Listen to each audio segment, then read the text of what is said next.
Faz assim, ó meu Senhor. Faz assim, ó meu Senhor. Tu e eu sempre unidos. Faz assim, ó meu Senhor. Tu e eu sempre unidos.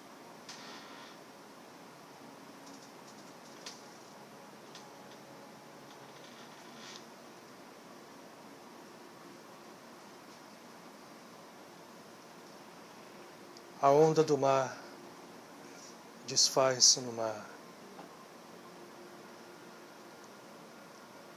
Eu sou a onda, faz de mim o mar.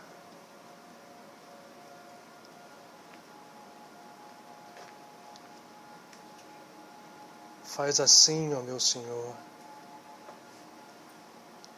Tu e eu sempre unidos.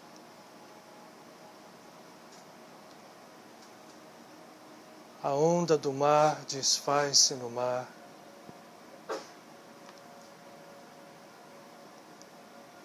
Eu sou a onda, faz de mim o mar. Faz de mim o mar. Faz de mim o mar.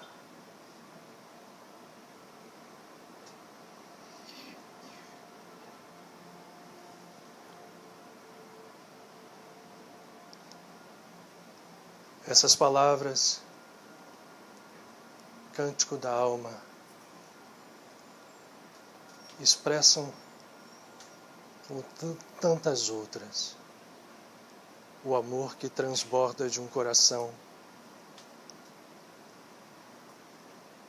que vive, pois não há morte,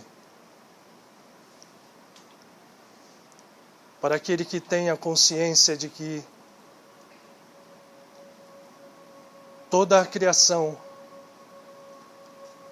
traz em si a força, a imagem e trabalha para construir a semelhança com o Criador divino, que é mais do que tudo, do que todas as definições. É pai, é mãe, somos nós.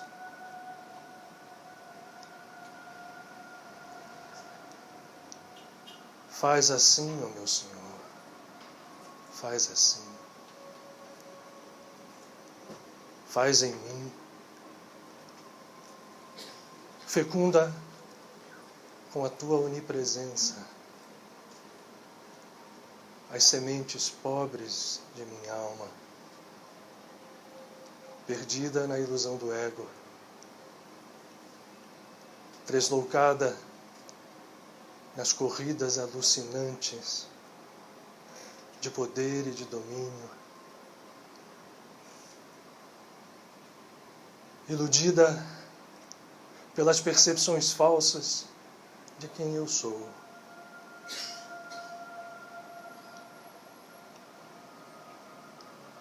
Faz com que a centelha divina que brilha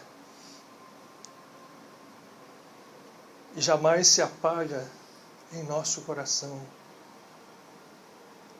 nos mostre a tua luz e que não seja ela capturada pelas armadilhas de nosso ego pequenino, sempre disposto a fazê-lo a cada instante, a cada momento, nas aragens, nas tempestades do tempo ilusório. Que essa luz que brilha reflita a tua presença, e ela é amor incondicional,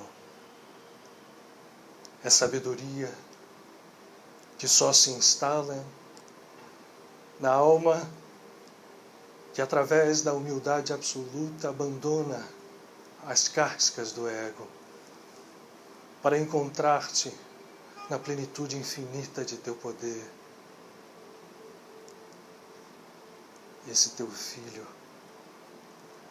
encontrou e vive hoje nos planos libertos e aqui conosco, em meio à luta que travamos todos os dias, nessa busca, nas tentativas, nas quedas e no levantar-se outra vez, para que o templo vivo de nosso ser possa acolher-te, para que unidos a ti possamos, sendo nós, tu e tu nós mesmos, governar o universo que somos, curando, vivificando, despertando, porque fomos curados, estamos vivos e despertos. Faz assim, ó meu Senhor. Canta para Mahansa Yogananda. Tu e eu, sempre unidos. Somos onda pequenina, mas pertencemos ao mar. A ilusão nos faz crer-nos bolha, que por maior que seja, jamais será o mar enquanto a ele não se integrar por inteiro. Faz assim, meu Senhor, tu e eu sempre unidos.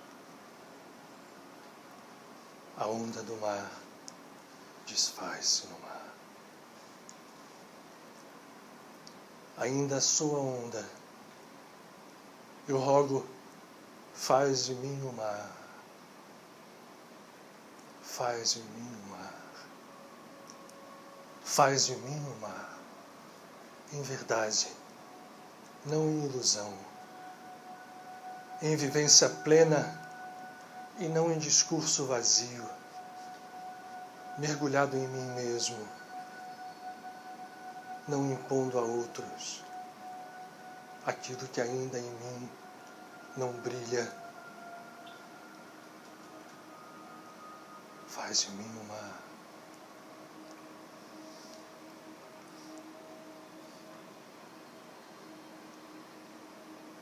E mergulhados na tua presença infinita, seremos reis do infinito contigo,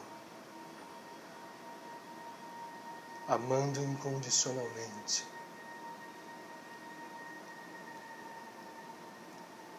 Eternidade, substantivo sem definição.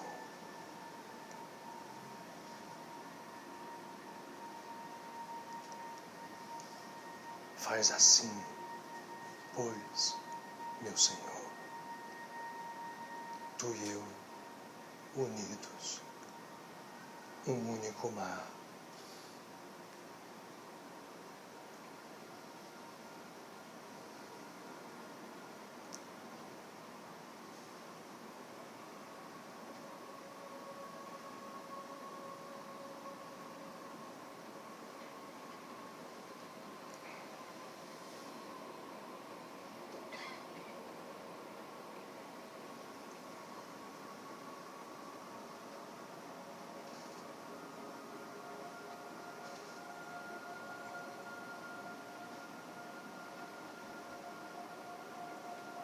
Graças a Deus.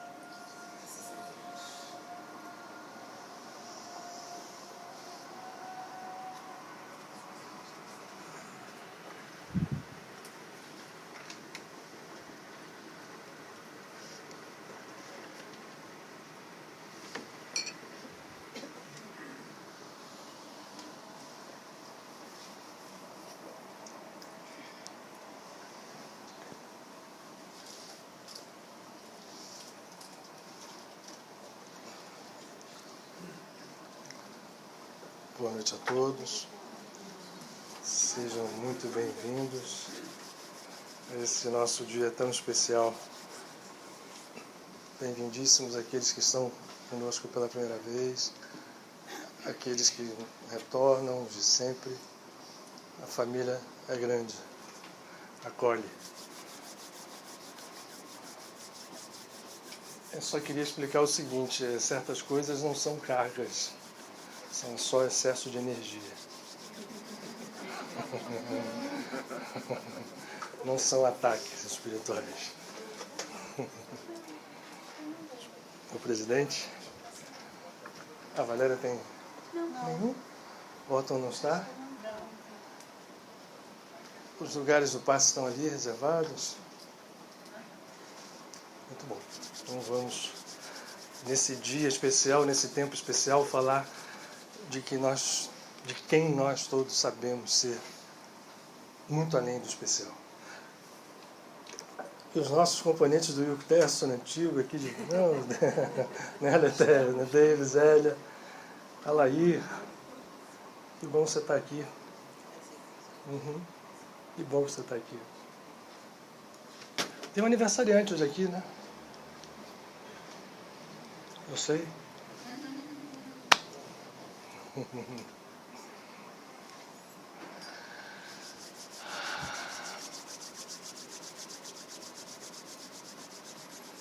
Eu tinha muitas formas de falar sobre Paramahansa Yogananda aqui com vocês.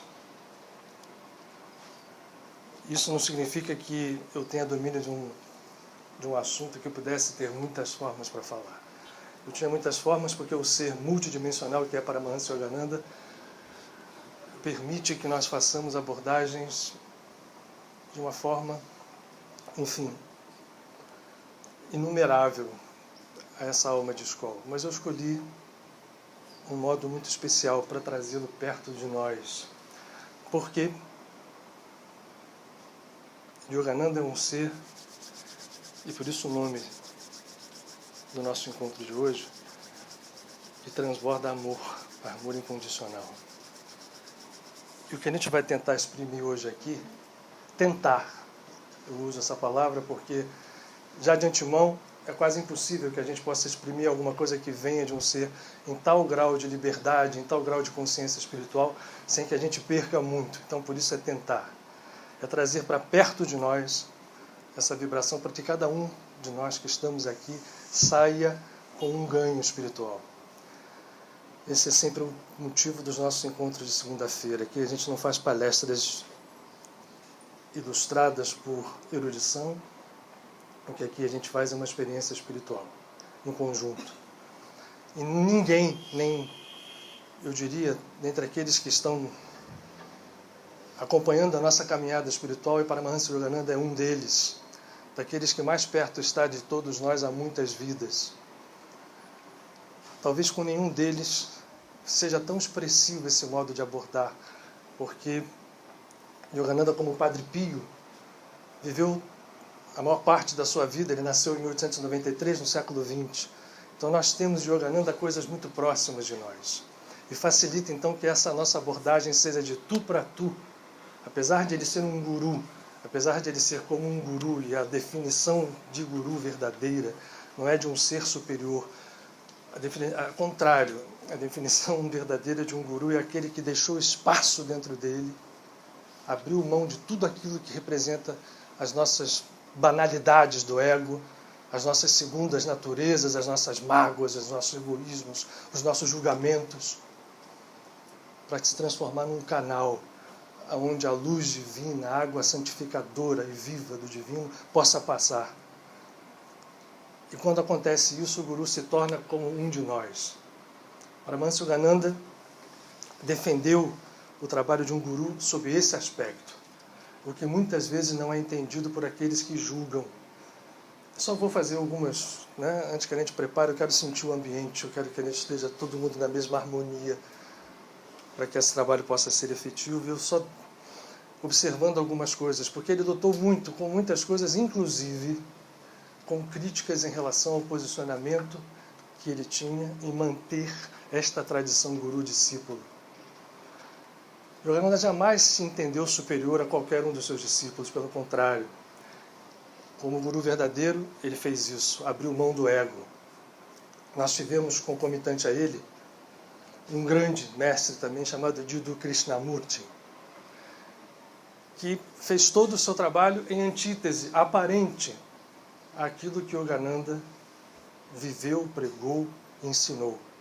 Jiddu Krishnamurti falava que não existia nem era possível que houvesse força no conceito de guru, porque você só pode venerar a Deus. Mas vejam como as coisas são interessantes nessa nossa retórica de Maya, onde as pessoas criam religiões, criam seitas, se apropriam daquilo e vão distorcendo os princípios fundamentais das raízes que nos ligam todos ao infinito, na unidade do infinito.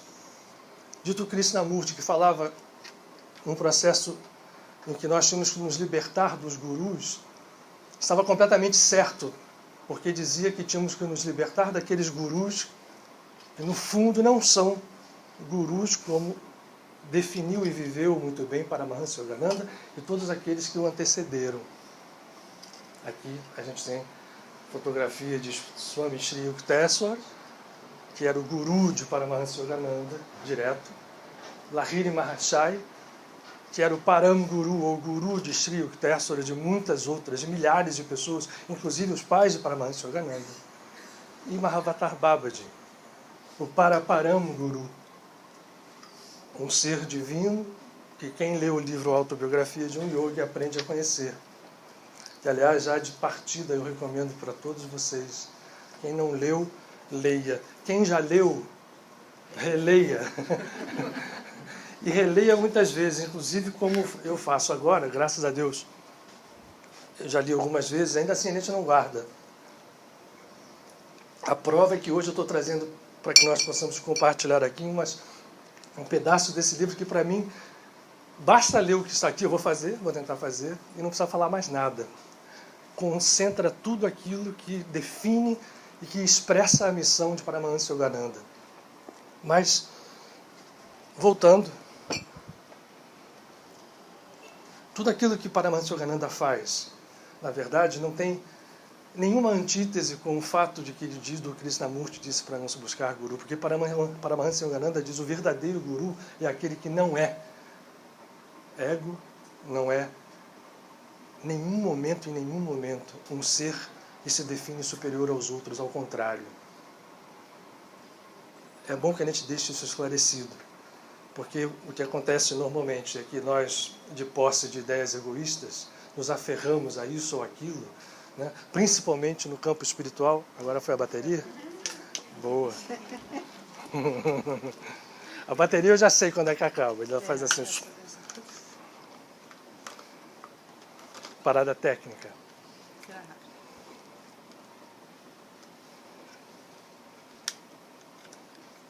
Aquele pessoal que troca pneu de carro de Fórmula 1, a Cláudia é mais ou menos isso. Ela faz assim, ó. Quando eu vejo, já pá! Olha a bateria acendendo aqui, viram? Obrigado, Cláudia.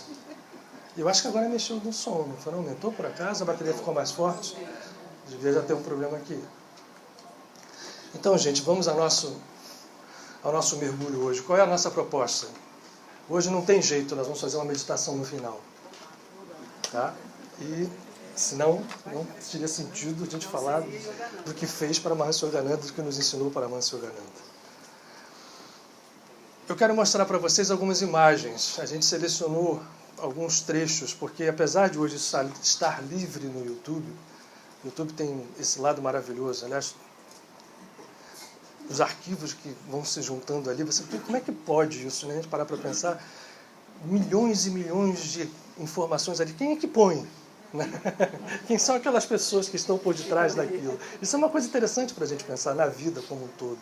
Aí você tecla ali e você vê imagens de Paramahansa Yogananda que há 10 anos atrás, em 1993, quando eu fui à primeira convocação, era uma raridade, a gente via lá, né? 93, imagine, né? Na selfie, eles mostravam um filme e aquilo, você tinha que ficar ali bebendo aquela coisa, para depois babau, ninguém tinha mais acesso. O máximo que a gente tinha eram as fotografias que estavam aqui. Hoje a gente pretende compartilhar com vocês algumas imagens, para que vocês sintam. A ideia é que nós falemos um pouco desse ser de exceção, mas que ao mesmo tempo está tão perto de nós. Eu vou ler uma passagem de Autobiografia de um Yogi. O Otto não vai estar aqui, mas o Marcos está, né? O ousado sou eu. Pegar uma passagem de um capítulo e tentar ler, dando interpretação para vocês. Mas vamos tentar. Se eu tivesse combinado com ele antes, eu pediria que ele lesse. Mas não vou fazer essa maldade com você. Vou tentar e ele vibrando ali vai me ajudar, que a gente possa ler, porque nessa passagem, dentro desse livro, está condensado tudo aquilo que o Yogananda propõe, tudo aquilo que ele fez, realizou e deixa como modelo para nós todos. Uma passagem linda, da sua primeira juventude, e que mostra o poder daquilo que ele veio nos lembrar. Muito bem, falando rapidamente, só mais um parênteses. Não se esqueçam, estamos num mês, para quem está vindo aqui todas as semanas, esse mês, e aliás esse ano, está mostrando que realmente esse planeta está passando por uma fase de transformação e sob uma chuva de energias que nos bombardeia diariamente, de fendas cósmicas que se abrem, de processos que nos reapresentam estruturas kármicas a todo momento, né? Esse caminho vibratório que nós fazemos no universo físico, acompanhando o nosso Sol, na nossa roda zodiacal ou espiral zodiacal, nos apresenta essas fendas, e está havendo uma congruência absurda entre as fendas de todas as tradições espirituais. Eu, desde 17 de março, que é uma das datas desse mês, uma data que nós nos reunimos pela primeira vez na Gávea, né, em 1997, para juntar pessoas para fazer uma busca espiritual em conjunto, e que a gente atribui à fundação da casa. Desde aquele tempo eu não vejo, nos meses que se passaram e nos anos que se passaram, congruência de percepções, porque cada tradição espiritual, aparentemente diferente, é a percepção de uma mesma realidade com a sua própria linguagem, mas isso muitas vezes se divide no tempo de tal forma que a gente acredita bobamente que são coisas separadas, e que uma é maior do que a outra, né, que alguém é maior do que alguém. Essa história não existe, né, nesse espaço atemporal que a gente chama de eternidade, que a gente tem acesso pela consciência liberta. Mas na nossa consciência temporal jamais aconteceu isso. Esse mês, por exemplo, a gente sai de uma festa de Purim, que não tem nenhuma dessas festas é privilégio de tradição nenhuma, são fatos cósmicos. E caminhamos em direção à entrada da lua nova de Áries. São 16 dias. E que congruíram no mês de março. Purim se deu em 1º de março. O mês de Áries lunar com o mês de Áries solar quase que juntaram-se as duas datas. E nós entramos numa data de força vibratória absurda. Março, o ano novo solar, onde o signo de fogo de Áries entra em função, nos permitindo usar este fogo para aqueles que sabem, para queimar karma. Não foi à toa, e esse mês acontece essa coincidência, que o Rabi de Nazaré, judeu e que viveu sob a égide de toda a tradição espiritual do seu povo, muito profunda, consciência liberta e, portanto, relacionada ao estado crístico, quando ele jamais disse, mas é outro papo, outros dias, mas quando eu toco eu tenho que falar, ele jamais se disse, eu sou o único Cristo. Não, ele despede-se no mundo, no Evangelho de João, dizendo, eu vou para que o outro Cristo, e essa palavra eu estou usando de propósito, para que outro Cristo, porque a palavra Cristo em hebraico, Mashiach, tem um nome chamado Menachem. Menachem significa consolador.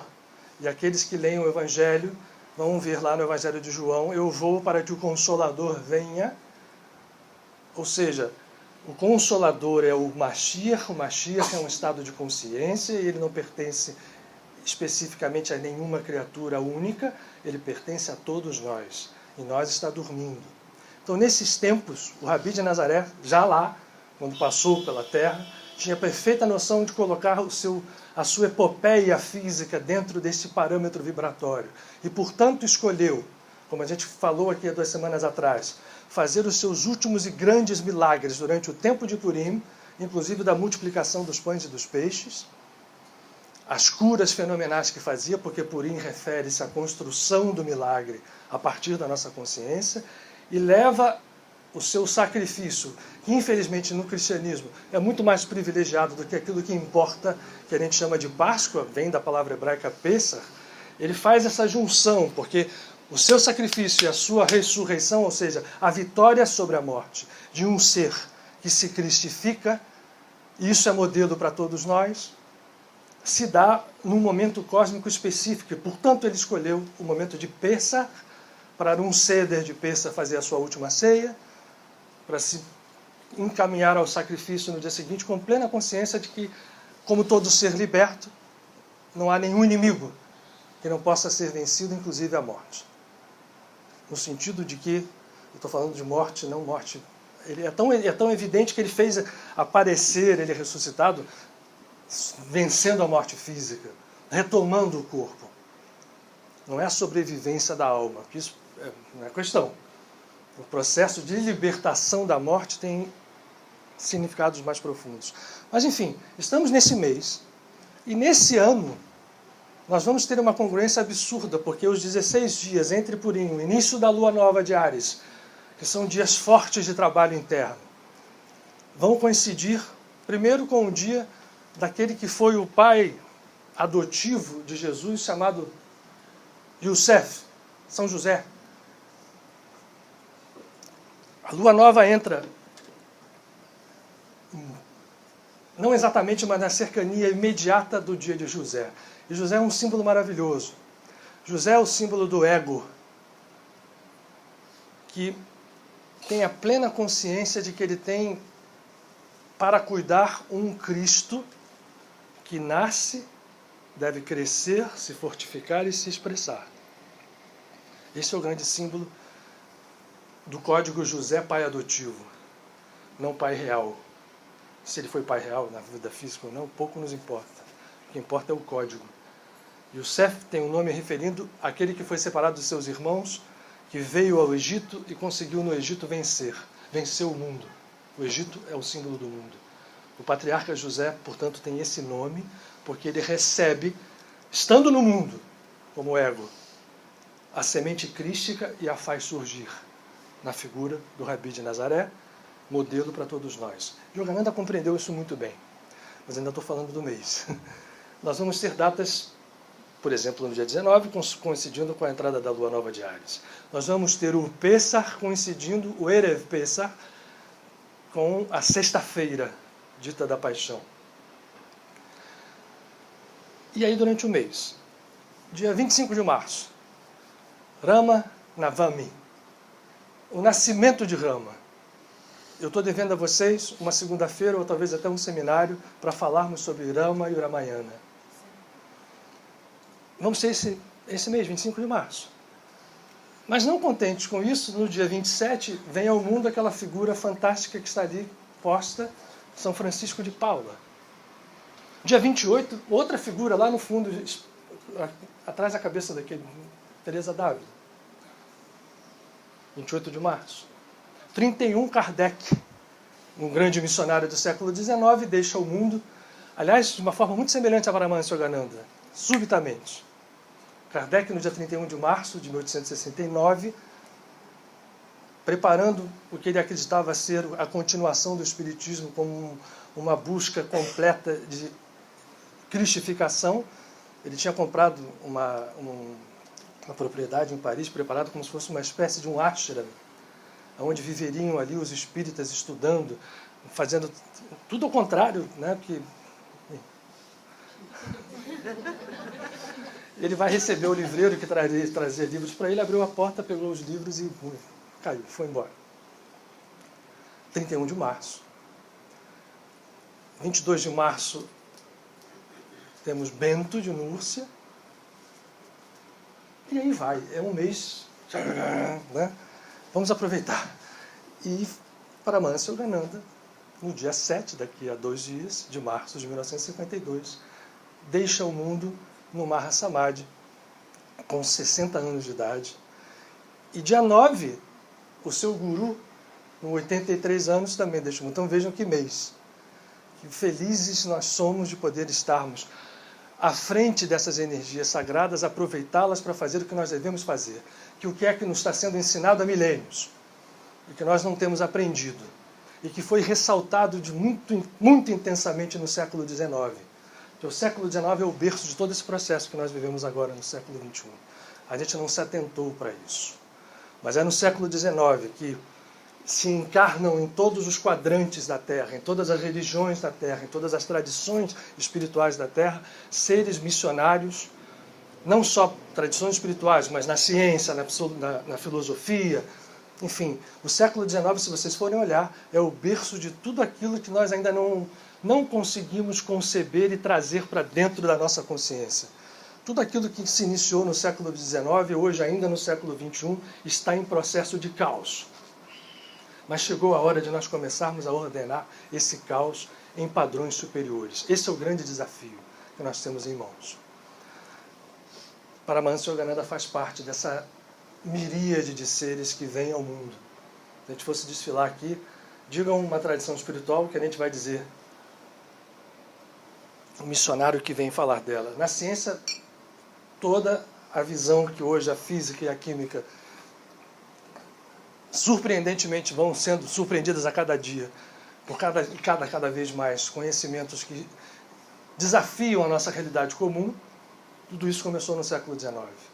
A filosofia, como a gente a conhece, seja de qual for a sua origem, se estabelece com muita intensidade no século XIX. A espiritualidade, em todas as suas tradições. No catolicismo entram santos de altíssima estirpe, Santa Teresinha, por exemplo, né? Teresa de Lisieux.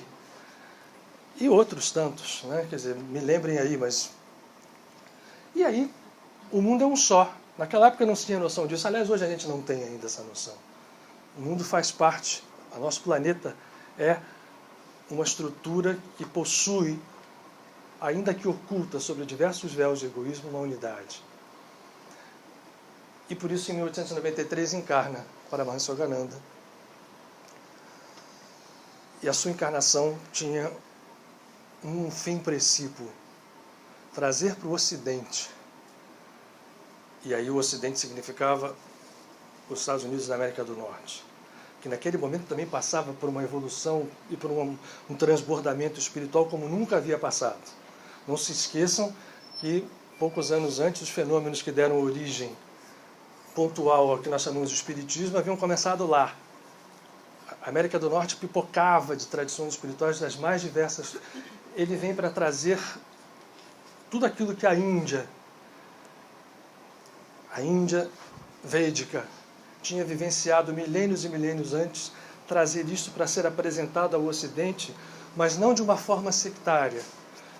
Vinha trazido para ser apresentado de uma forma unitária, ou seja, tudo aquilo que a Índia viveu e falou não se contrapõe a nada do que o cristianismo falasse, ou de que todas as outras tradições espirituais pudessem falar. Essa foi a grande e árdua missão de Paramahansa Yogananda. Ele lutou muito e sofreu muito para poder deixar essa mensagem. E mais, começando a falar de algo que já tinha, tudo isso não tem novidade, porque todos os grandes avatares vão nos apresentando essa verdade ao longo dos tempos. Então, o que Krishna vivera, o que Jesus vivera, o que Moisés, Elias, Buda viveram, foi condensado numa linguagem moderna e apresentado a nós na forma, e especificamente para Paramahansa Yogananda, na forma de soluções práticas e vivas. Modelos de trabalho, não modelos de apreciação ou de louvação. Não apenas abraçar uma religião para ir louvar os seus santos ou o seu Deus no altar e isto ser separado da nossa vida. Ou seja, o meu domingo ou o meu sábado é o dia que eu vou à igreja, à sinagoga, ou o dia X que eu vou ao centro, e saindo dali eu continuo sendo o ego que eu sou. Às vezes pior, lá dentro continuo sendo o ego que eu sou. Então, o que veio através de todos esses santos foi um chamado final. Esse chamado ecoa ainda, o século XX passa assim, nós já estamos no final da primeira década do século XXI, E agora temos condições cada vez mais de entender com mais maturidade o que esse chamado significa. Mas ele foi um desbravador absoluto. Porque, e agora vamos contar um pouquinho da vida dele. Nasce, como eu falei para vocês, em 1893, filho de uma família rica. Seu pai era rico, por trabalho. E, desde o início, eu queria ressaltar uma coisa importante nessa história da biografia, porque é muita coisa para a gente tirar, mas tomem cuidado com suas crianças, com seus filhos. Não chegou uma época em que a gente precisa entender que as formas que nós usávamos para educar crianças, e que muitas vezes ainda usamos, são apenas a manutenção de status quo de uma sociedade falida. O que às vezes nos é apresentado como uma tradição que tem que ser seguida, porque as coisas são assim, nós temos que desconfiar muito. Sabe por quê? Se isso fosse verdade, a sociedade não era o que é hoje. Então nós temos que repensar. Não significa que a gente não tenha estruturas, mas é muito... Paramahansa Yogananda expressa isso muito bem, porque ele, em criança, foi uma criança absolutamente fora do padrão. Ele mesmo conta no início da sua autobiografia. Ele se lembra, primeiro ele tinha memória. Ele se lembra dos seus choros incoercíveis que ninguém parava. Ele se lembra das suas birras. Ele conta uma muito engraçada, que ele queria uma bala laranja. Ele passou na frente de um bar e a mãe não quis dar. E a mãe dele era uma santa. Pois ele chorou 3 dias sem parar. Até que a bala laranja foi-lhe concedida. E essa pessoa é Paramahansa Yogananda. Então, lógico que ensinar, disciplinar é importante, mas nós fazemos isso sem amor. Ou com amor, muitas vezes, muito egoísta. E Paramahansa Yogananda diz isso. Não pense, por que ele diz? O meu espírito veio para o mundo e aquele corpinho infantil me dava nervoso. Eu não podia fazer aquilo que eu queria. Então, E aí ele termina com uma exortação. Pais, por favor, não pensem que seus filhos sejam apenas bonecos e que ficam ali. O cérebro infantil é muito desprezado. Não se limita apenas às brincadeiras e mexer dedinhos e fazer... É muito mais profundo que isso. Ali tem um ser imortal que precisa ser tratado assim, ainda que com amor, ainda que visto encaminhado, porque ele vai apresentar todos os seus defeitos, a infância mostra isso, mas na hora de corrigir, vamos abandonar aquilo que a gente acha que é certo, que vem lá de trás. Castigos sem amor, agressão física. Bom, me entusiasmei de uma coisa aqui, mas que Yogananda é o exemplo. Quando começou sua mãe a ver quem era Yogananda, porque eles eram discípulos de Lahiri Mahasaya. Os dois tinham se tornado discípulos de um dos maiores seres que encarnou no século XIX e seria anônimo se não tivesse sido dado luz à sua vida pelo próprio Yogananda. Estaria lá na Índia com seus devotos, Paramahansa Yogananda traz Lahiri Mahasaya à luz. E ele mesmo usa essa expressão, um ser semelhante a Cristo. Porque isso a gente tem que falar com toda a coragem. O status crístico não é privilégio de uma figura humana. Cristo ou Mashiach é um estado de consciência. E Yogananda diz com muita clareza, Mahavatar Babaji é um Cristo. Krishna é um Cristo. Shri Yukteswar é um Cristo. Nós somos um Cristo. Dormindo ainda, mas somos. Santo Agostinho disse isso. Eu já repeti alguma vez a frase dele. Não vos esforceis para serdes bons cristãos, mas para serdes outros Cristos. E ser um Cristo significa ter a consciência crística e o poder que essa consciência traz.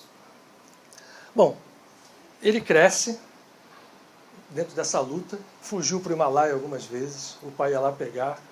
O pai dele era uma pessoa muito rígida, mas se converteu numa história muito interessante que ele conta no livro. Ele era um sujeito muito bom, mas muito materialista.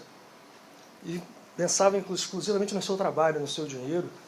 E um funcionário dele é que o converte, porque queria visitar o seu guru desse funcionário, Lahiri Mahasaya, em Varanasi, em Benares. E ele, chefe, ele era vice-presidente de uma companhia de transportes férreos, uma estrada... E agora, estrada de ferro. Uma estrada de ferro. Isso, por que você vai... Pô, rapaz, você tem que pensar... licença para você ver um guru?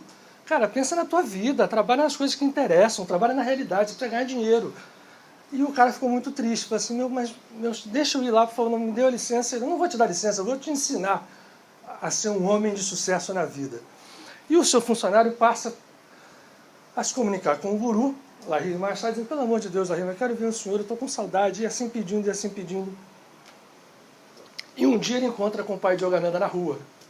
Era rico, estava numa liteira, o pai sai da liteira e chega, o Babu, era o nome do funcionário. O que você está fazendo muito triste assim? Ah, eu queria tanto ver o meu guru. Pô, meu Babu, para com essa bobagem, você é um bom menino. Não seja se achar de querer só ver guru. O mundo espiritual é uma coisa ilusória, uma coisa que está aí. Hoje em dia você tem que estar aqui para fazer as coisas. As coisas são feitas com esforço, com realidade, sabe como é? Olha aqui, larga esse guru para lá. E o cara ali pensando, o que acontece? Eles estavam num parque, a natureza favorece. De repente, materializa-se na frente deles ninguém, nada menos que Lahiri Mahasaya. E chega para ele e fala assim, Bhagavata, que era o nome do pai de Yogananda, Bhagavati, não seja tão rude com seu funcionário. E ele dá licença para ele. E o sujeito fica doido e daqui a pouco ele some. Aí o menino, né, o Babu, o senhor viu? Ele pode só me dar licença? Não, eu não vou dar a sua licença, eu vou dar uma para você e outra para mim também. Você vai ter que me apresentar esse guru, e vira um dos discípulos. É nesse ambiente que nasce Paramahansa Yogananda. Profetizado pelo próprio Lahiri Mahasaya. Aí vem um ser que vai ser um farol para o mundo. A gente sabe hoje que Yogananda teve algumas, claro, não podia deixar de ser, muitas encarnações de serviço. Uma delas, dita por ele mesmo, Guilherme o Conquistador, o rei da Normandia que domina a Inglaterra, né, e estabelece a cultura normanda na Inglaterra. Outra, o Frei Silvestro, discípulo de São Francisco de Assis, um dos mais próximos discípulos de São Francisco de Assis, por isso a adoração de Yogananda por São Francisco.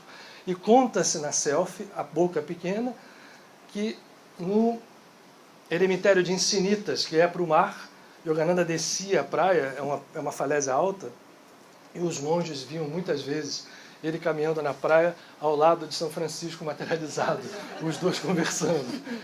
Ele tinha adoração, tem adoração por ele. E por isso essa proximidade toda em que as aparências apenas enganam, só enganam.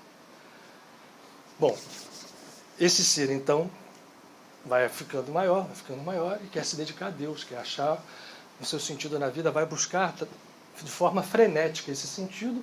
E o livro Autobiografia de um Yogi ele nos fala dessa epopeia, que vai terminar aos 60 anos de idade, mas a intensidade da vida até os 60 anos de idade é uma coisa impressionante. Parece que os 60 anos são 300, de tudo que ele vive, de tudo que ele realiza. Porque ele vai para os Estados Unidos em 1920 com a cara e com a coragem, depois de ter passado um tempo, de ter encontrado o seu guru, Swami Sri Yukteswar, ser preparado por esse guru, e o guru diz, a sua missão é na América. Quem está dizendo isso é Mahavatar Babaji, para que você leve aquilo que está perdido, que são as técnicas de encontro com o divino. Isso é o que importa, a yoga verdadeira. E ele vai. E de 1920 a 1952, são 32 anos, e ele passa nessa luta e deixa essa obra fantástica, que é hoje a estrutura da Self-Realization Fellowship, mas mais do que a obra, porque obras exteriores sempre têm os seus problemas, porque nós somos ego, e a Self é uma das poucas exceções quase. Não é que lá também não tenha, tem, mas é uma das exceções, porque as pessoas que compõem a Self entendem, porque Yogananda batia tanto nessa tecla, uma instituição não é o fim, uma instituição é o meio. Não interessa que a Self tenha 300 milhões de adeptos, se forem adeptos superficiais. Nós não estamos fazendo proselitismo. Eu não quero fazer conta de quantas pessoas se inscreveram para receber lição. Eu quero saber quantas pessoas se iluminaram a partir do ensinamento que eu estou trazendo. Isso vale para qualquer coisa e para qualquer lugar. A Self é uma das exceções, no sentido em que esse espírito permanece vivo até hoje. Né? Com exceções, porque a gente está lidando com egos humanos. Mas de 1920 ele faz esse trabalho e sofreu muito. Sofreu demais, sofreu perseguições. Pra vocês terem uma ideia, ele falava um inglês. Vocês vão ver, a gente vai passar uns vídeos aqui que eu quero botar a figura deles. Quem é que nunca viu o rosto de Yogananda? Só uma curiosidade. Todo mundo já viu, né? Pelo menos ali na porta.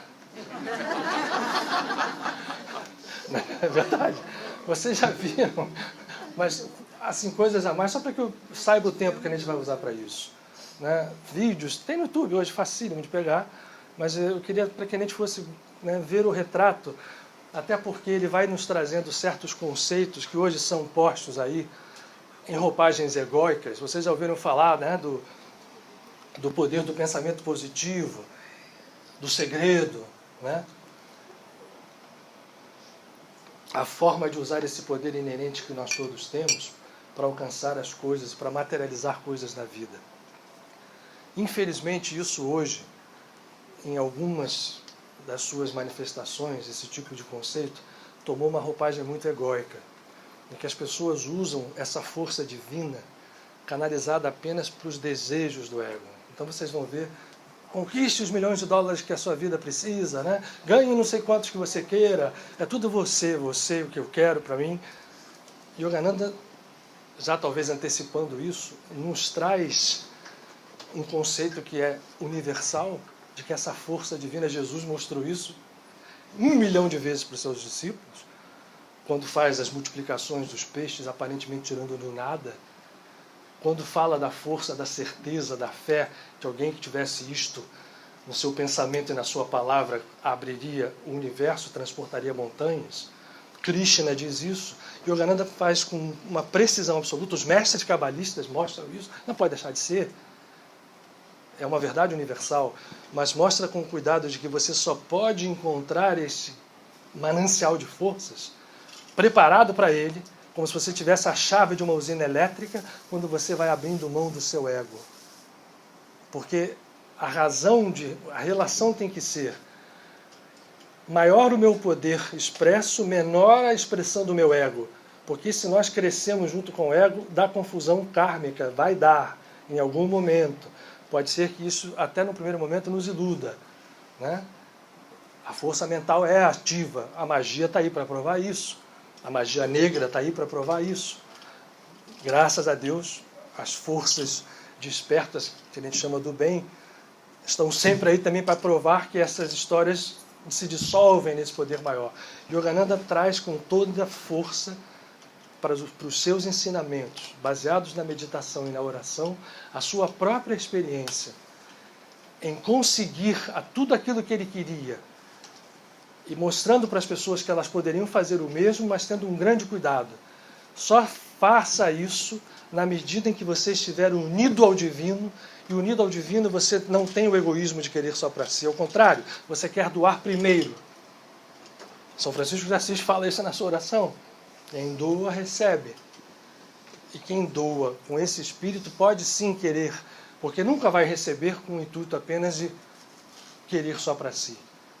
Vai entender com o olhar divino que todo este universo é um patrimônio comum e que as distorções que ocorrem em nosso planeta são espelho de um estado muito ruim de evolução e que vai ser, Deus permita, modificado. Está sendo, apesar de não parecer, modificado. Apesar do caos se apresentar aos nossos olhares hoje como triunfador, não se esqueçam de que isso vem muito por conta das informações que nós recebemos e somos bombardeados todos os dias. Infelizmente, a mídia de massa está dominada por essas forças e escolhe as coisas. Quando um fato horroroso acontecido no interior do Brasil, numa cidadezinha, vai para a mídia de massa e é colocado no horário nobre para que milhões de pessoas saibam, isso tem que nos preocupar. Não é que a gente vai ignorar isto. Isso existe, sempre existiu. Mas o fato deste tipo de movimento acontecer só reforça o nosso condicionamento a essas forças de escravidão. Eu vou ler a passagem, porque aqui nessa passagem, contando um período interessante, Yogananda tem se eu conseguir ler razoavelmente, vocês vão ver que ele tem um sentido, um senso de humor espetacular. Como todo grande mestre, é alegre. Ele viveu para dizer, não levem a vida tão a sério, façam da vida sua escrava, no sentido espiritual, e não sejam escravos da vida, no sentido dos condicionamentos kármicos que nós estamos submetidos há milênios. Saiam da lei kármica. Essa é a grande mensagem de todos os mestres. E é o que nós temos procurado batalhar aqui na casa, para que a gente entenda a realidade disso, o poder disso. Não somos escravos do karma. A lei do karma funciona, sim, até o momento em que nós damos poder a ela. No momento em que você tira da tomada da eletricidade vital as estruturas kármicas através da sua iluminação. Porque para sair do karma não é estalar dedo, não é Deus achar que você está fora do karma e te dar uma graça especial, te privilegiando, não. É uma conquista. Yogananda nos apresenta, trazida de Mahavatar Baba, de Lahiri Mahashai, o método da Kriya Yoga, como um dos métodos possíveis, através da meditação, da consciência e das ações que seguem, de nos libertarmos de estruturas kármicas. Como a Kabbalah tem, como o Zen Budismo tem, como, enfim, toda a tradição religiosa ou espiritual tem, ainda que oculta. Se a gente olha, por exemplo, o catolicismo, com olhos de ver, tem. Jesus foi um mestre que falou nisso o tempo inteiro. Então eu vou ler essa passagem. Mas antes, Michael, mostra só um pouquinho. Acorda aí. Mostra só um pouquinho daquelas fotos. Vamos ver para a Mãe Soberana. A ideia de passar imagens é para que vocês possam olhar. Eu não falei uma coisa aqui, eu pulei. Por que eu vou usar a imagem? Yogananda descreve no livro, na sua primeira infância, quando ele tinha por volta de 6 anos, ele descreve um momento em que ele contraiu cólera, que na Índia até hoje ainda existe, naquela época a chance era enorme. E quase sempre quando alguém contraía era mortal. E ele contrai a cólera, com aqueles sintomas todos, e não tinha antibiótico, não tinha nada. Naquele momento, o que a sua mãe faz? Chega, mostra para ele esse retrato, que é o único que existe em Lahiri Mahashai. Aliás, tudo puxa conta, né? Lahiri Mahashai nunca aparecia nas fotos. Tentavam tirar foto dele de todas as formas, inclusive sem ele saber. E só aparecia o branco. E um belo dia ele chegou e disse assim, vocês querem tirar uma foto? Então tá. Então esse olhar aqui, ó. Eu falei assim, agora eu vou deixar e vou aparecer. E realmente essa é a única foto que existe. E essa foto eu havia no altar da família de Yogananda, como a de muitos devotos. E Yogananda se dirige a essa foto com uma tal ligação que ele descreve isso no livro. Ele vê sair uma luz poderosa, como se fosse um jato de prata, tomar o corpo dele por inteiro, e os sintomas da cólera desaparecem, e com eles a doença. Ele se cura instantaneamente. E por isso eu estou trazendo aqui algumas imagens para que a gente vá se coligando antes até da meditação que a gente vai fazer.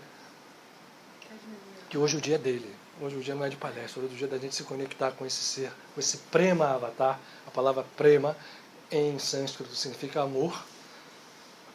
E é um prema avatar, é um avatar que traz em si a substância do amor.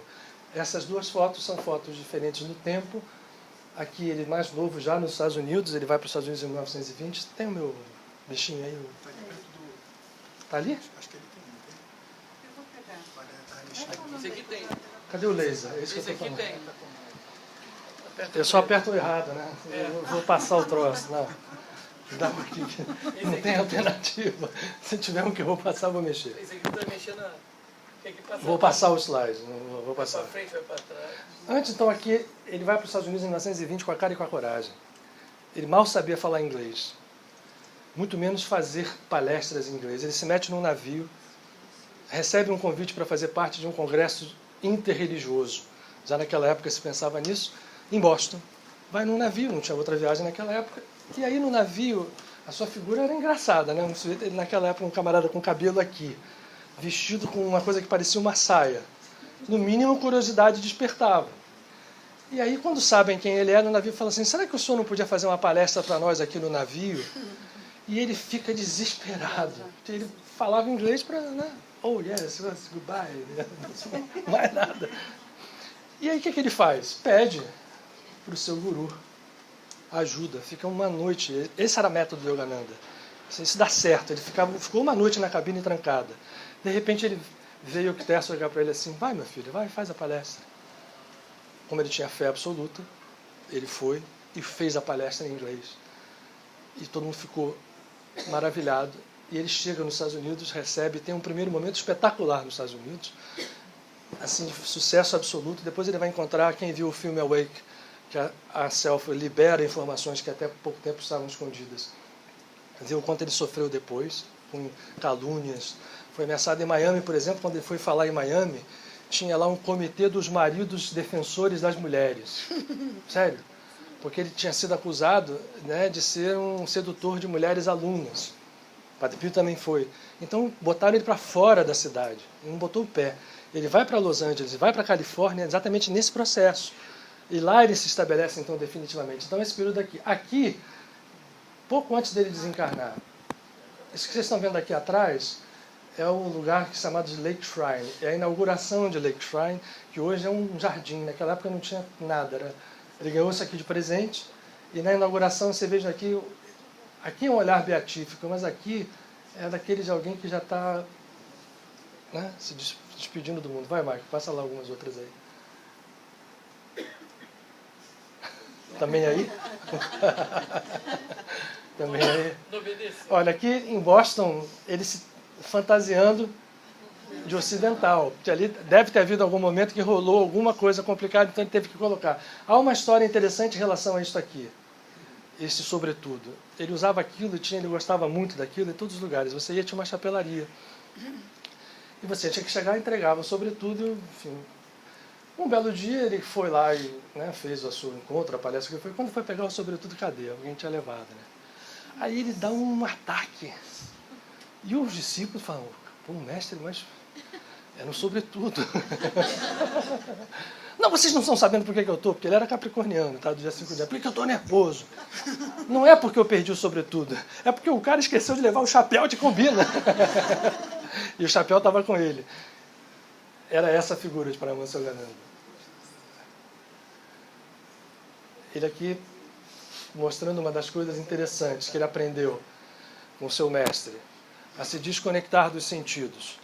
Então se meditava assim, sob um cimento indiano, verão, de mais ou menos 45 graus, e se meditava assim, na neve da altura, né, do Himalaia, quando eles lá estavam, para entender que um ser desperto, nada a ver conosco, né, por enquanto, está alheio às manifestações da dualidade, inclusive aquelas expressas por coisas físicas, frio, calor, né? A gente normalmente não é assim, a gente, meu Deus, né?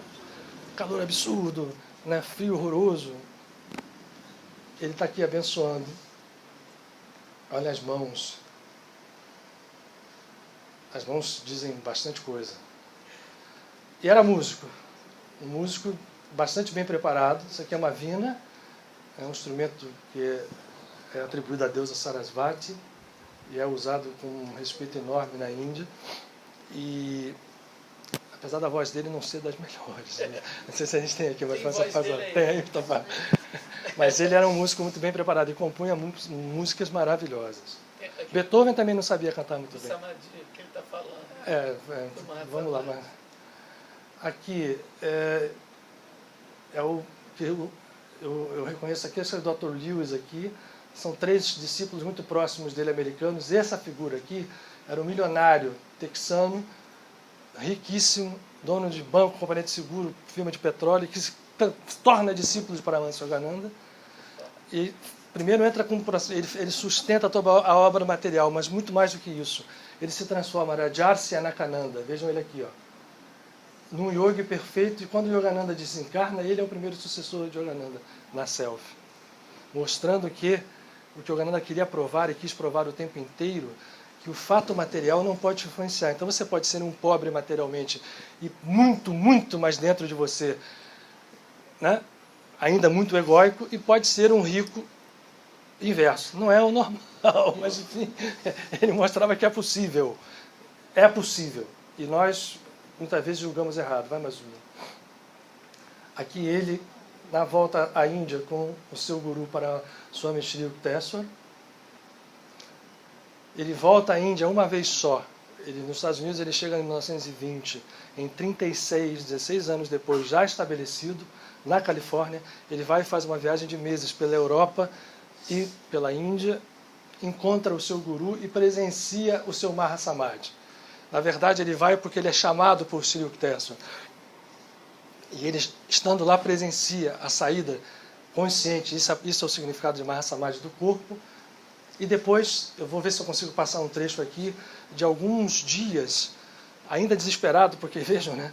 Apesar disso tudo, ele fica desesperado quando o Yukteswar, apesar de todo o conhecimento dele, ele fica bastante inconsolável, para não dizer completamente alucinadamente inconsolável. Ele mesmo descreve. Mas Yukteswar se materializa para ele no quarto de hotel, e essa materialização é descrita também na autobiografia de um yogi, e fala de coisas que você vai, puxa, caraca, isso está escrito aqui, tem no livro dos Espíritos, ou tem nos livros do André Luiz, mas é claro, não devia ser novidade nenhuma. É tudo a mesma coisa, é a mesma verdade, é a mesma realidade. A gente é aqui que cria diferenças. Isso aqui com o tigre, na Índia não tinha problema de matar tigre nessa época. As aventuras de Pi. E uma das coisas que um yogi fazia, simbolicamente, mas isso redundava no ato material, era meditar sentado em cima de uma pele de tigre, para mostrar a vitória do eu superior sobre o tigre do ego. Tudo é relativo. Esse aqui é um festival de Durga Puja, na viagem que ele faz à Índia. O Yukteswar fazia 3 festivais ao ano. Um deles era o Rama Navami. E ele participa disso um pouco antes dele se despedir. Tem mais? Acho que não sei. Tem. Então. Aqui ainda nessa viagem ele está com a Nanda Moima, uma antecessora da Ama, vivia integralmente conectada ao divino com seu marido. E ele estava meio constrangido aqui porque ela é completamente espiritualizada, abraçava ele, fica aqui, e vocês se vê no filme, olhando, fica meio assim de lado, tipo assim, pô, mas é porque ela tinha uma tal espiritualidade, uma coisa tão natural, intensa dentro dela, que aquele fato para ela era a expressão de um amor que não tinha vinculação nenhuma com desejos egoístas. Isso é fantástico, depois ele reconhece isso plenamente, no livro, mas lá na hora ele ficou meio constrangido, brincando. Aqui essa figura é muito legal, porque ele tinha paixão por Jesus Cristo. E ele entendia Jesus como um dos maiores avatares que pisou, sem querer diminuir a grandeza dele, porque quando você chega num ponto de infinito, onde que está o quem é maior e o quem é menor? Esse próprio Jesus falou isso. E tanto é verdade que os últimos anos, a gente não tem... Depois, esse é o último, olha esse olhar aqui dele, que legal. E aquele criança, Mukunda, seu nome. Mukunda Ramalal Ghosh. É a última. Então, volta para aquela primeira. Eu quero ver se eu consigo ver na foto. Onde está lá no Lake Shrine? Aqui, ó. Vocês não vão ver, mas acreditem em mim. Está vendo isso aqui no pescoço dele? Ó? Tem uma coisa aqui por trás. Ele usava um crucifixo pendurado nos seus últimos anos de vida. Teve vários encontros com Jesus, materialização de luzes, enfim, testemunhada pelos seus discípulos na selva. Vamos a um vídeo rápido? Qual deles? Não O sei. da vozinha? Vamos começar, porque depois, da hora da meditação, eu quero pôr aquele outro. O da voz é... Esse aqui, ouvir a voz dele é aqui. É curto. É rapidinho. Muita gente não ouviu.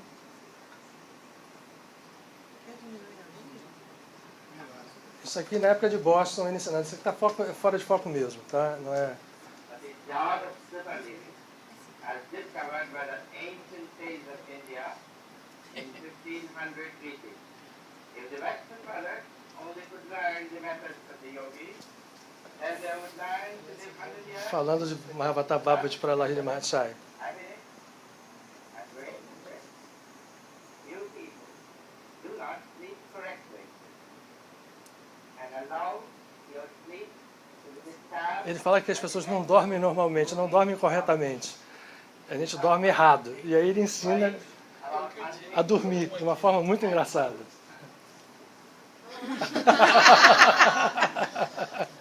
Olha lá também. Ele era menor que o Michael. Eu cabia também. floating in the tray of the chest abdomen, free from any pressure. But by closing the eyes and in a relaxation, I can remain asleep several nights. And by opening the eyes and recharging the body, I can keep awake several days. Now, I will go into the state Olhem esse olhar. of conscious bliss by lifting my eyes higher in a relaxation and controlling my heart. Ele parava o coração, como todo yogi. Estava igual o Papa. E pronto, o que ele fala ali, uma coisa, apesar de ser pitoresco. Pode pagar, Michael, por favor. Eu vou ler agora a passagem, que é o importante, para a gente resumir o que eu não posso resumir. Mas depois, a gente vai ter tempo.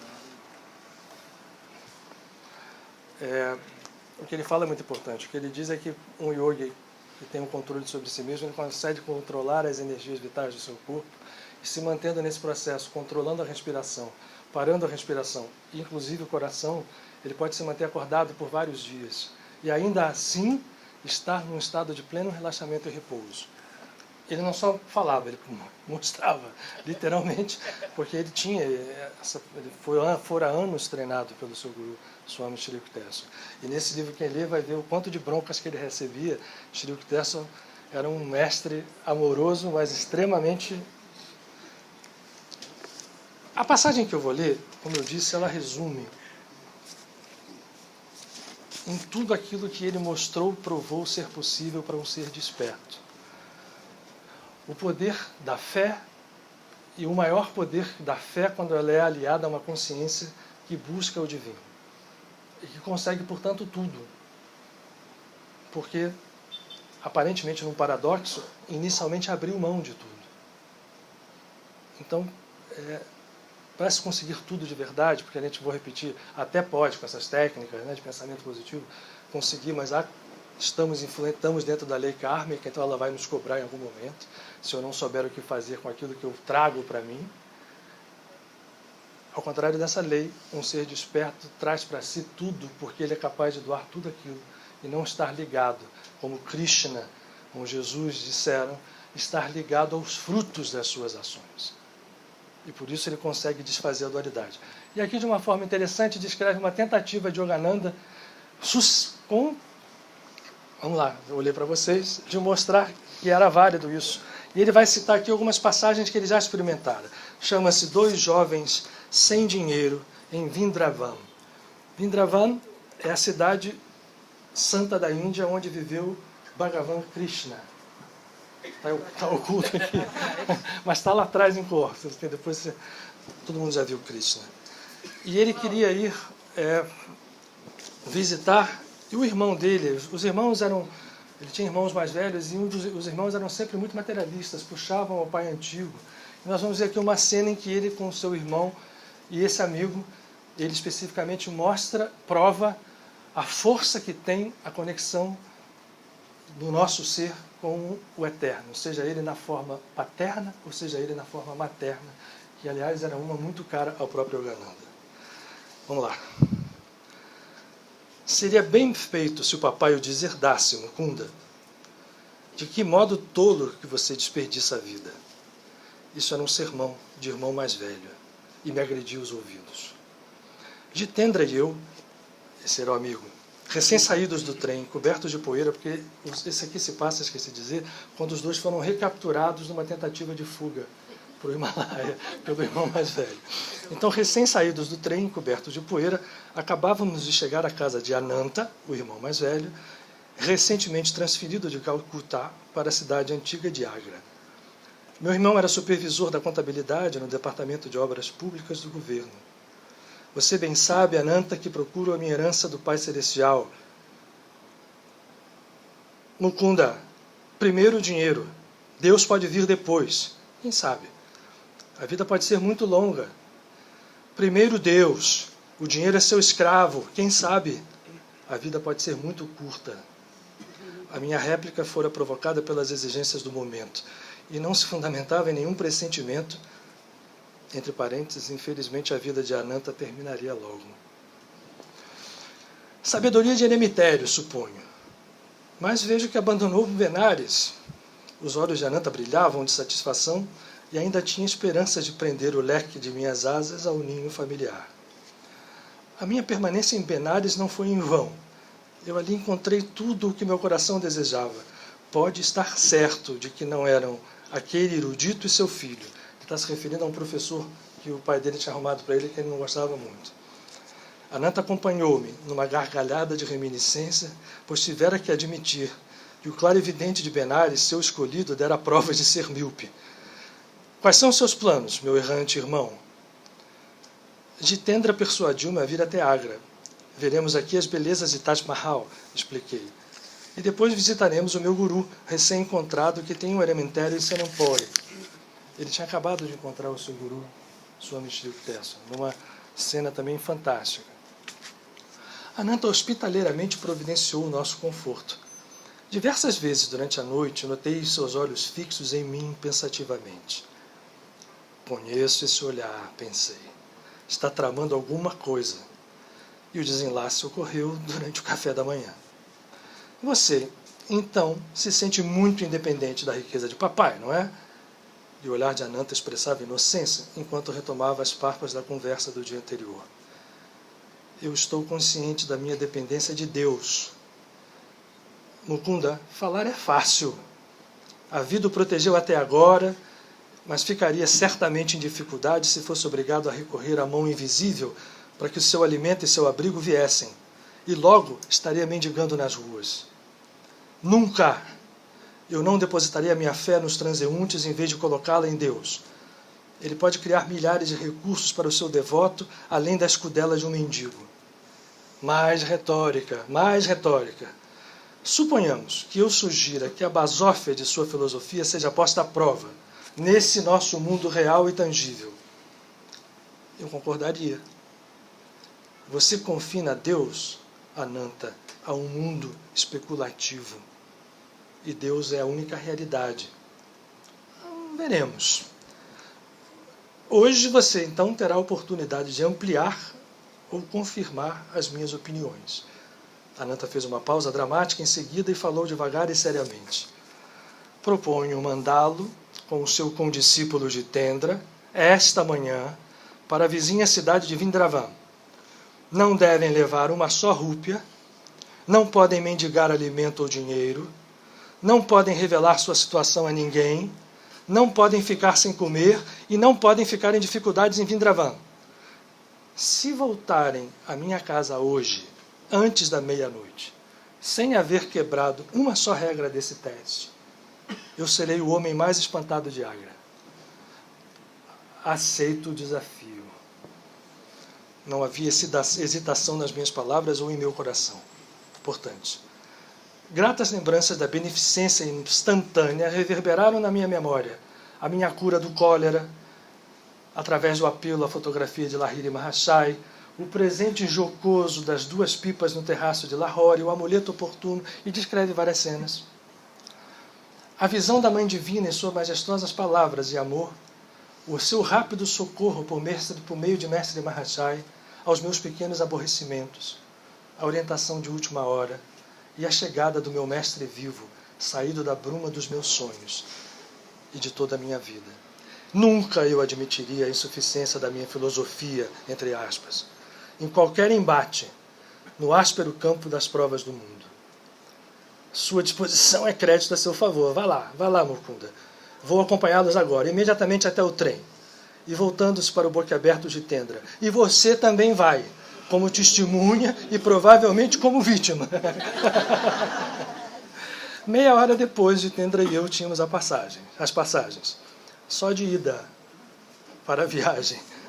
Submetemos-nos num canto isolado da estação à revista pessoal, e Ananda logo se convenceu de que não tínhamos nada escondido. Nossos simples dotes não ocultavam mais do que o necessário. Dotes é o Gandhi usava, aquela pano em volta da mão. Os dois saíram como sannyasis, então revistou que não estavam levando nada.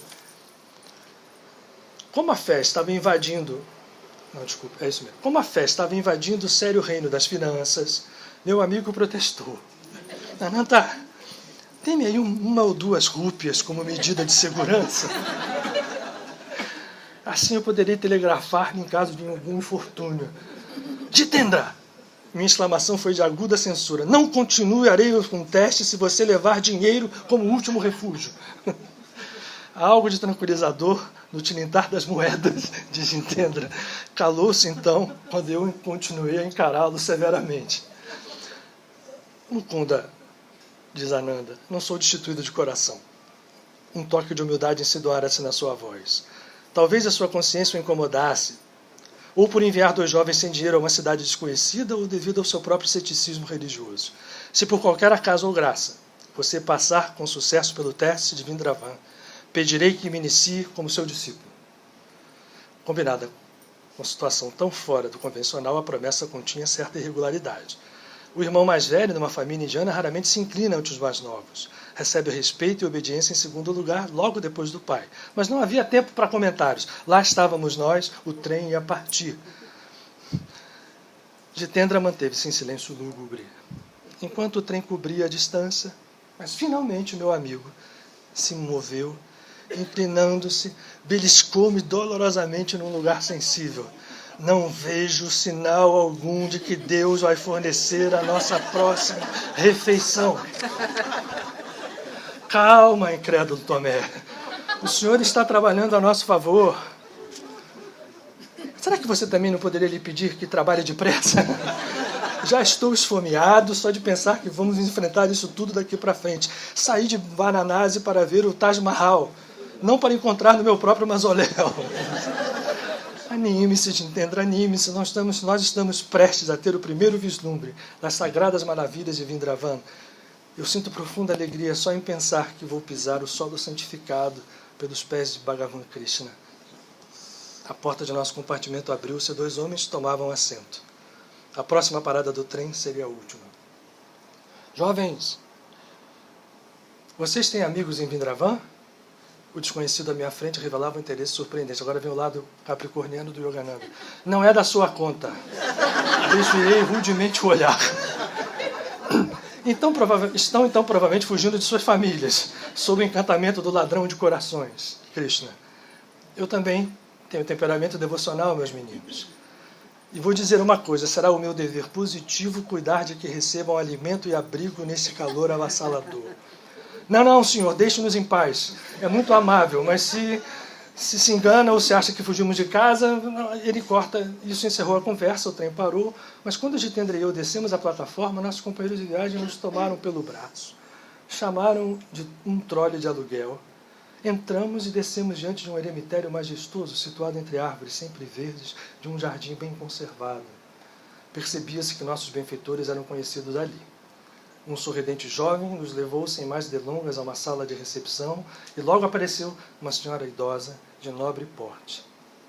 Gaurima e os príncipes não puderam vir. Um dos homens dirigiu-se ao anfitrião do ashram assim falando. Seus planos foram mudados na última hora. Eles enviam sinceras e sentidas desculpas. Mas trouxemos outros 2 hóspedes e nos apontam. Assim que nós nos encontramos no trem, algo me disse que eram devotos do Senhor Krishna. Adeus, jovens amigos. Os nossos 2 conhecidos caminharam para a porta. Ainda nos encontraremos, se Deus permitir. Sejam bem-vindos, Gaurima sorriu maternalmente. Não poderíamos ter chegado em melhor hora. Eu esperava 2 visitas de sangue real, patronos do eremitério. Que pena seria se ninguém viesse provar os alimentos que preparei. Essas amáveis palavras tiveram um efeito surpreendente sobre Jitendra. Ele desandou a chorar, desabragadamente, porque meu amigo temera ter que enfrentar, entre aspas, em Vindravan, estava se convertendo em entretenimento régio. O reajuste mental necessário era forte demais para ele. Nossa anfitriã olhou com curiosidade, mas sem comentário. Talvez já estivesse familiarizada com caprichos de adolescentes. O almoço foi anunciado. Gaurima levou-nos até um pátio de refeições, temperado, entre aspas, por aromas apetitosos. A Gaurima gostava de comer.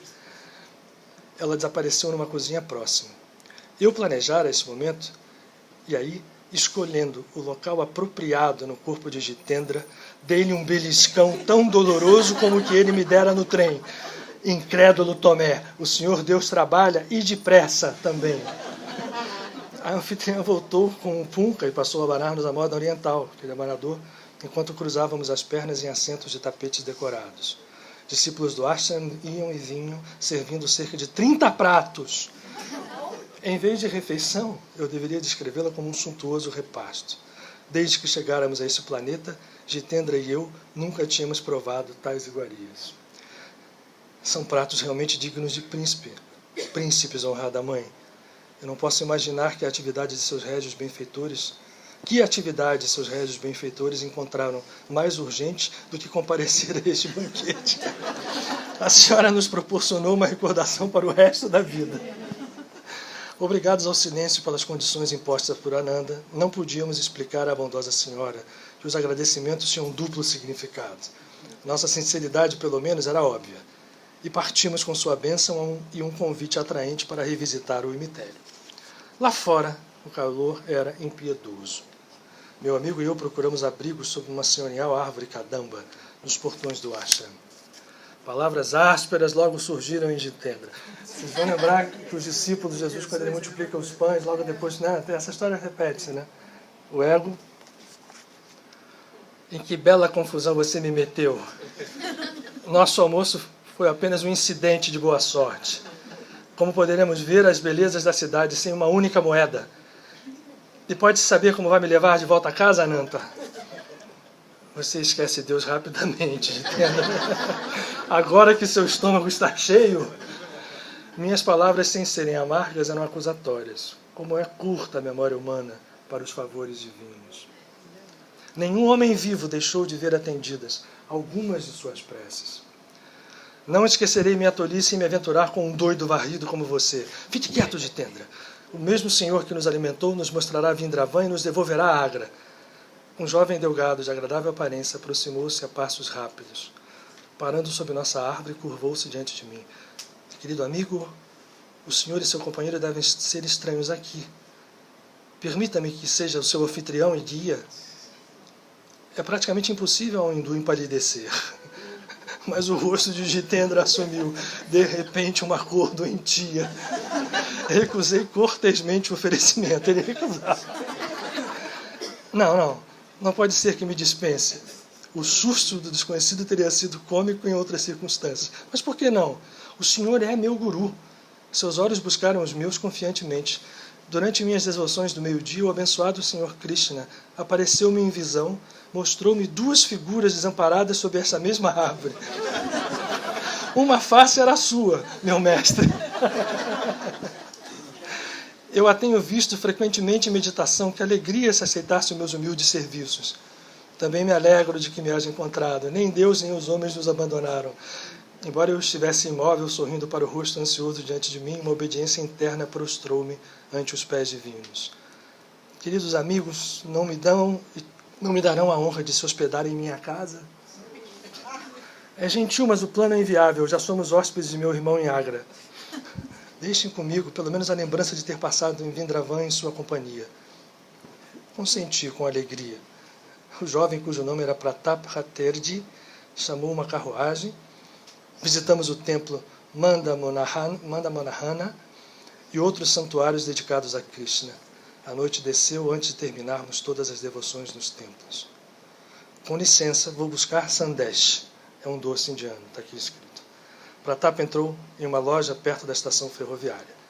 Jitendra e eu vagamos ao longo da ampla rua, agora repleta de gente, na relativa amenidade da noite. Nosso amigo ficou ausente por algum tempo, até que finalmente retornou com muitos presentes de guloseimas. Por favor, permita que eu ganhe esse mérito religioso. Pratap sorriu suplicante, enquanto estendia um maço de rúpias em notas e 2 passagens recém-compradas para Agra.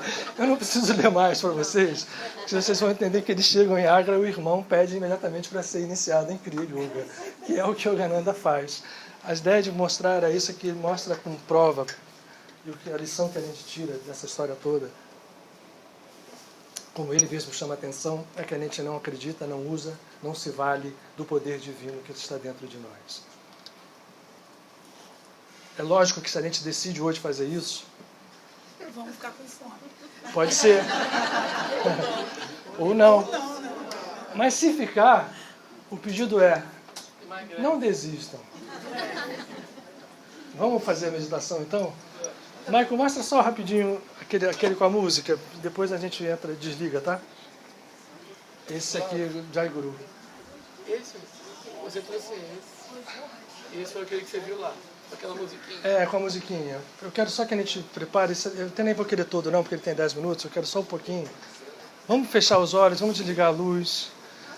Para meditar, vamos usar um pouco do que o Yogananda fala. A gente não pode passar Kriya Yoga por uma recomendação, a self não deixa, mas Kriya Yoga é uma técnica de controle da respiração, está dito no livro, e a utilização disso para que, através da respiração, o prana venha junto com o ar. E com o prana, a consciência que está nele, porque no prana está a consciência divina em estado bruto. Eu queria que vocês olhassem, aqueles que quisessem, por um tempo. Essa música é composta por ele, Yogananda.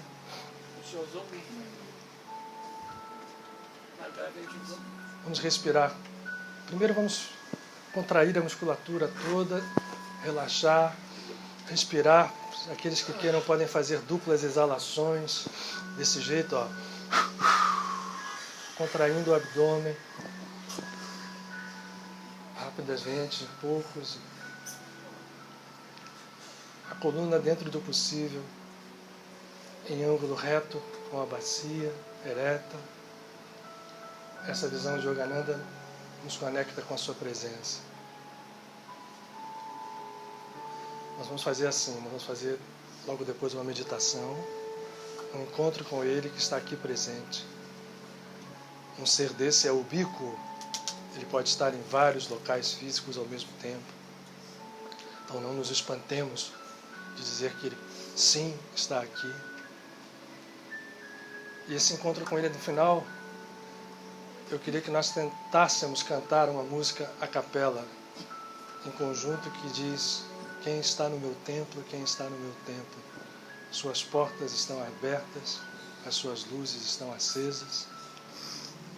Como ave escura, as trevas voam para longe, voam para longe.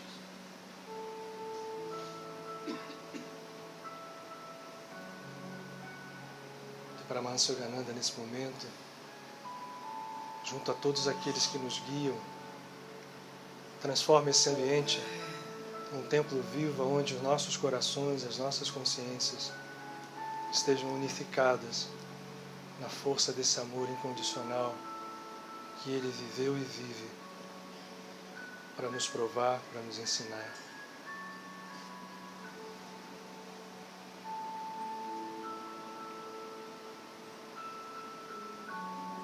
E que a meditação nos leve à oração profunda, e esta ao pedido ao Eterno por toda a humanidade, nossa irmã,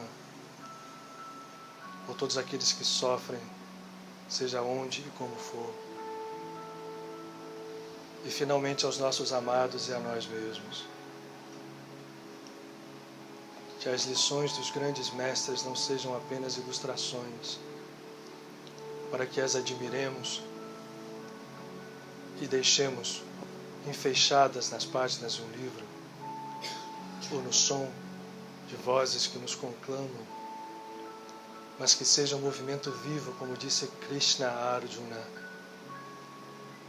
Aquele que age sem render-se aos frutos de sua ação, aquele que se une a mim por inteiro, é mais sábio do que o sábio, é mais devoto que o devoto, age mais intensamente do que aquele que age pelo bem, quando esses estão ainda ligados à ilusão de Maya, ao ego.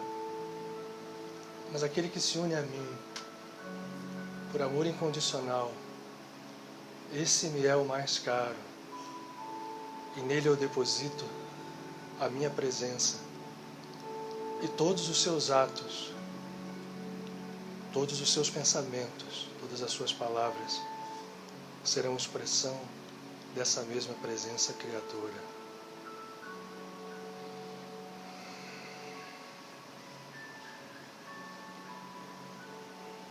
Que Paramahansa Yogananda, nosso Guru, faça brilhar a luz que passa por ele, vinda do infinito, que nele se transforma, e essa luz passe por nós e brilhe no mundo inteiro.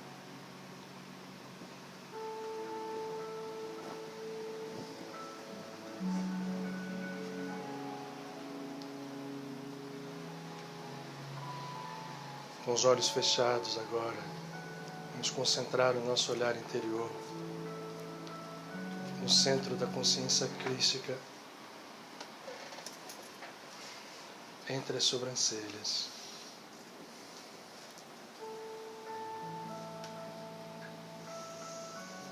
E vamos contemplar ali, girando como universos, porque realmente ali,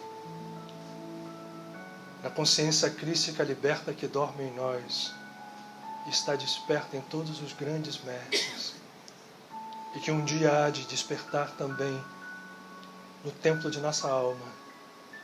Nessa consciência estão os universos, as estrelas, os planetas e a infinitude de seres, numa dança infinita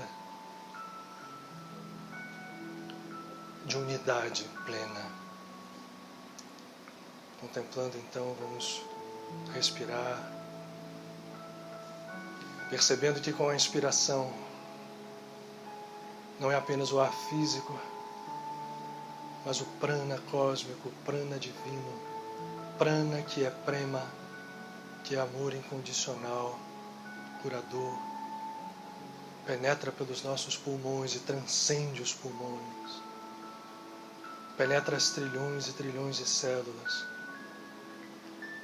e pela nossa medula espinhal, o tronco da árvore da vida em nós, a inspiração permite que a luz infinita que está enclausurada nos nossos chakras inferiores ascenda e encontre a luz infinita que se manifesta vinda do alto. A presença divina se faz uma só. Somos um. A cada inspiração, essa luz se manifesta.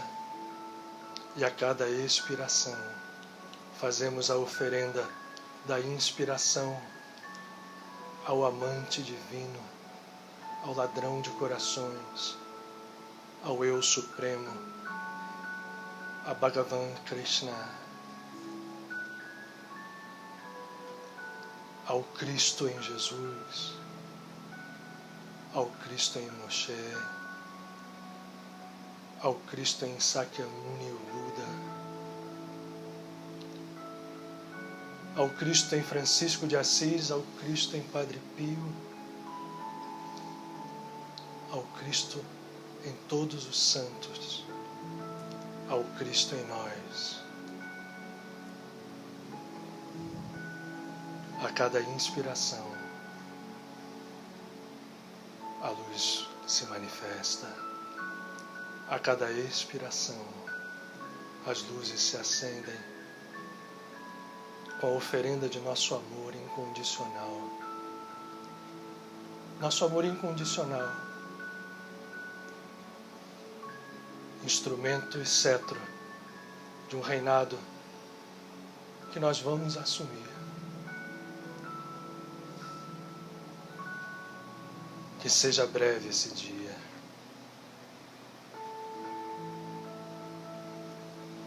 Vamos ficar em silêncio, saboreando esse movimento.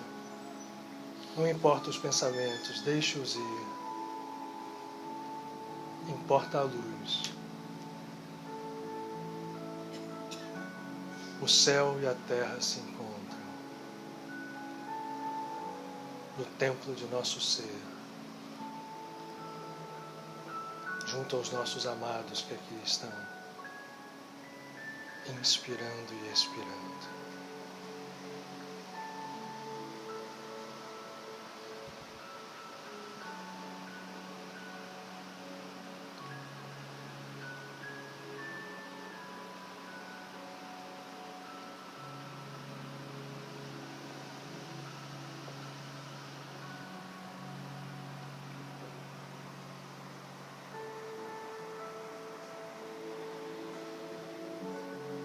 inspirando e expirando, transformando cada célula de nosso corpo em luz, porque essa é a realidade de cada uma delas. Nós somos luz, inspirando e expirando.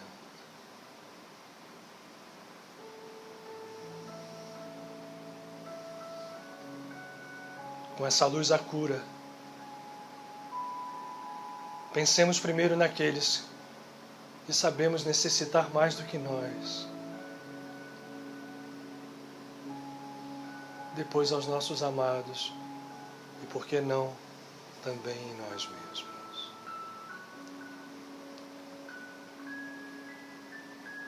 Jai Guru, Jai Guru, Jai. Vitória.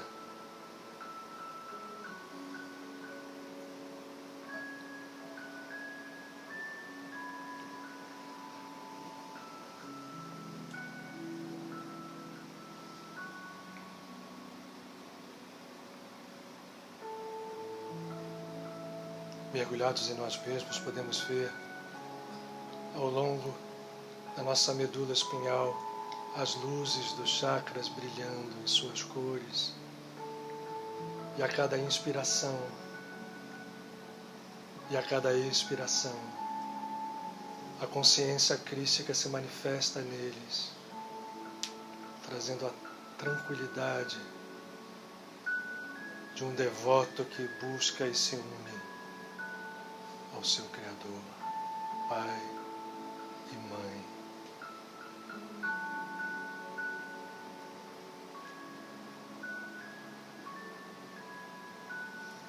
Agora, vamos imaginar entre as sobrancelhas uma tela mental clara. E apenas isto, com a paisagem que a nossa imaginação assim quiser. Um prado, uma campina, um Himalaia, um templo. Vamos ver surgir a figura infinitamente amorosa de Paramahansa Yogananda. Ele transpassa essa tela mental. Seus olhos brilham como de fogo, mas um fogo suave. Seu coração é um farol de luz. Seu sorriso, ele se aproxima de nós, abre as mãos e nos envolve num abraço curador. Vamos sentir a presença de amor infinito.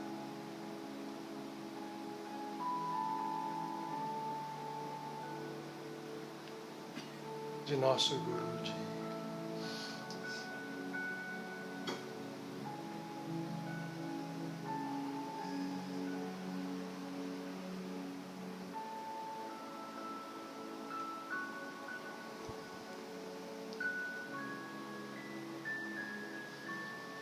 Talvez ele nos diga alguma coisa, talvez apenas no seu olhar expresse tudo que nosso coração sabe ler.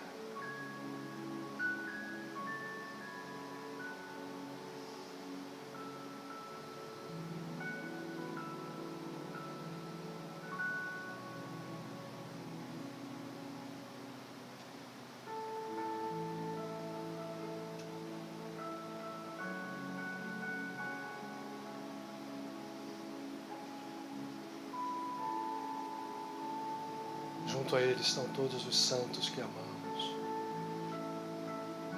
porque são um só.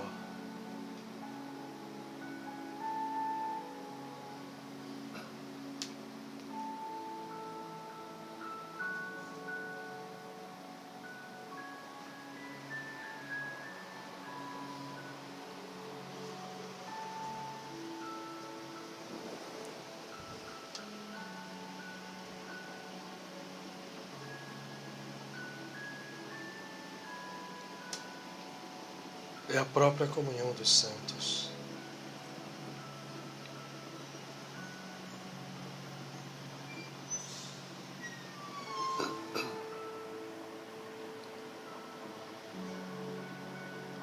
Jai Guru, Jai.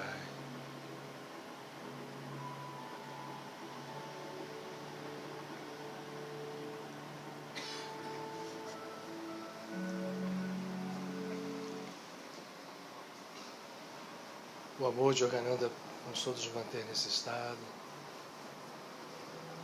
sentindo a presença do Divino.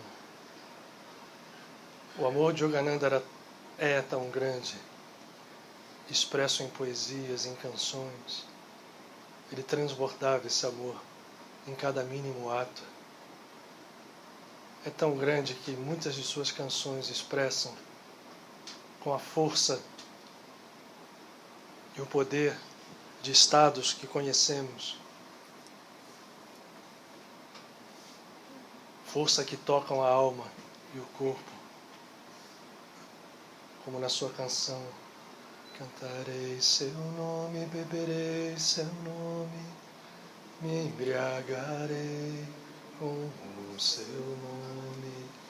Eu cantarei seu nome, eu beberei seu nome, me embriagarei com o seu nome.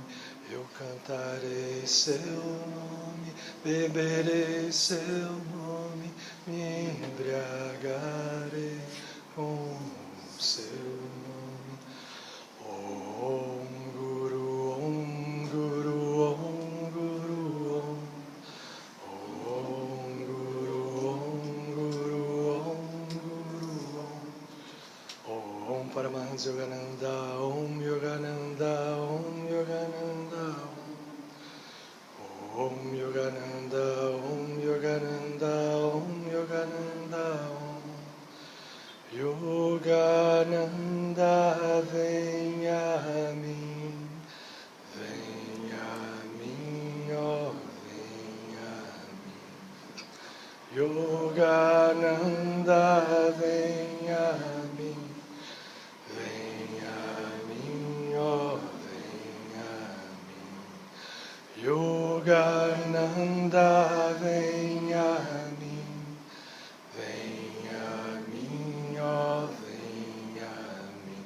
Cantarei seu nome, beberei seu nome, me embriagarei com o seu nome. Cantarei seu nome, beberei seu nome, me embriagarei com o seu nome. Om Guru, Om Guru, Om Guru, Om. Om Guru, Om Guru, Om Guru, Om. Om Yogananda, Om Yogananda, Om Yogananda, Om. Om Yogananda, Om Yogananda, Om Yogananda, Om. Yogananda, venha a mim, venha a mim, ó, venha a mim. Yogananda, venha a mim, venha a mim, ó, venha a mim. Cantarei seu nome, beberei seu nome, me embriagarei com o seu nome. Cantarei seu nome, beberei seu nome, me embriagarei com o seu.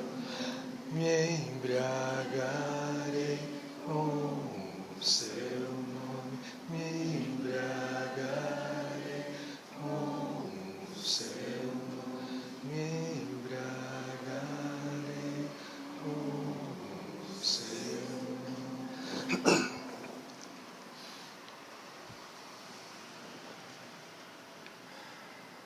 Agora vamos cantar em homenagem a ele e que isso reflita o nosso estado interno, quem está no meu templo, e no final façamos em conjunto, num som contínuo, o mantra Om, retirado do fundo de nossas almas.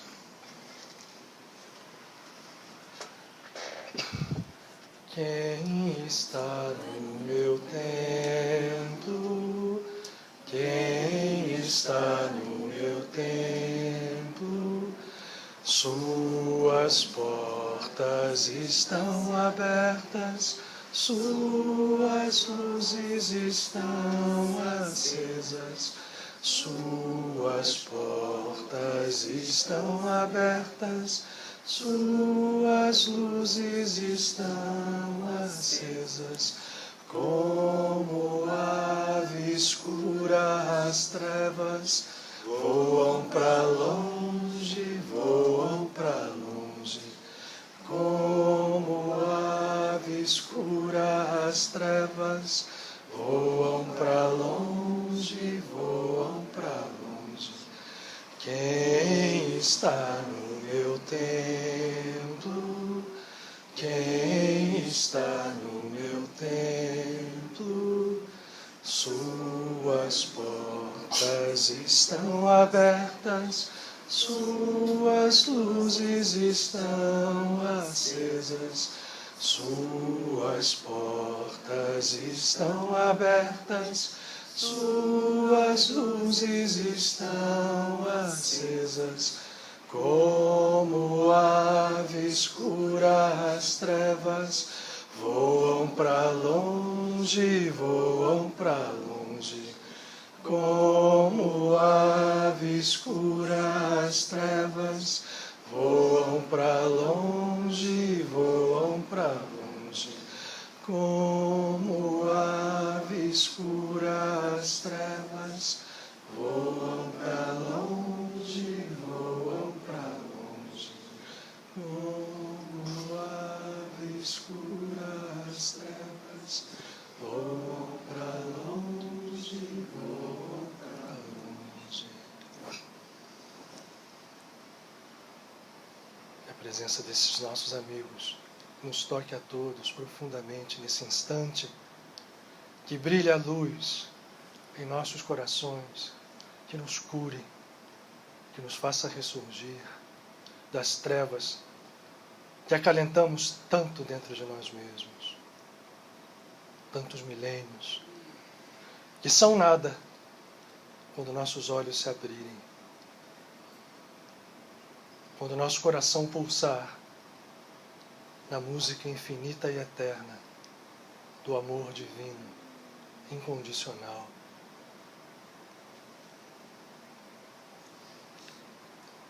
Vamos manter a respiração e a atenção, compartilhando esse momento com todos aqueles que não estão conosco aqui, pensando em todos os nossos amados que possam receber nesse instante o poder infinito dessa luz.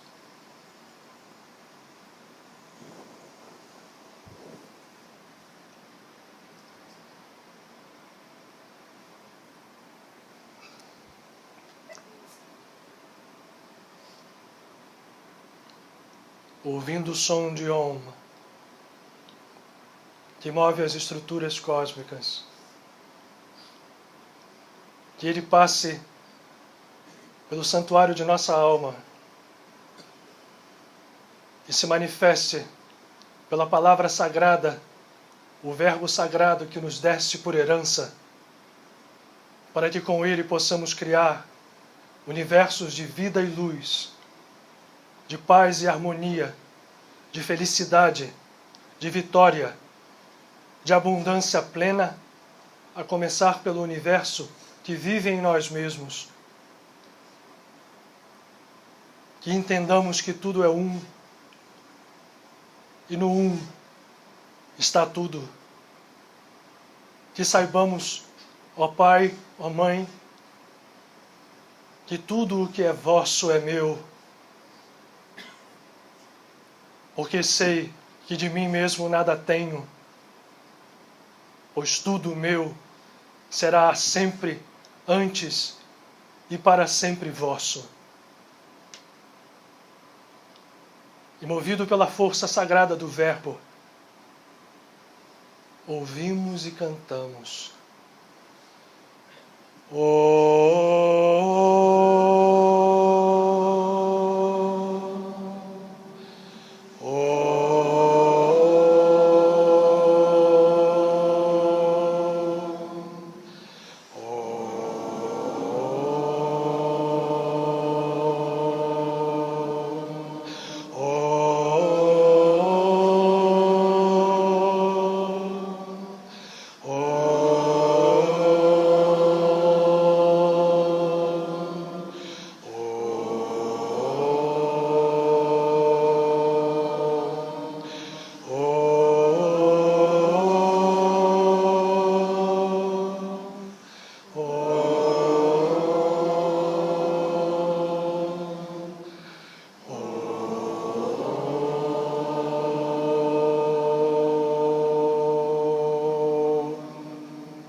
Que a paz seja conosco e com ela a alegria, a felicidade e a luz permanentes. Graças a Deus.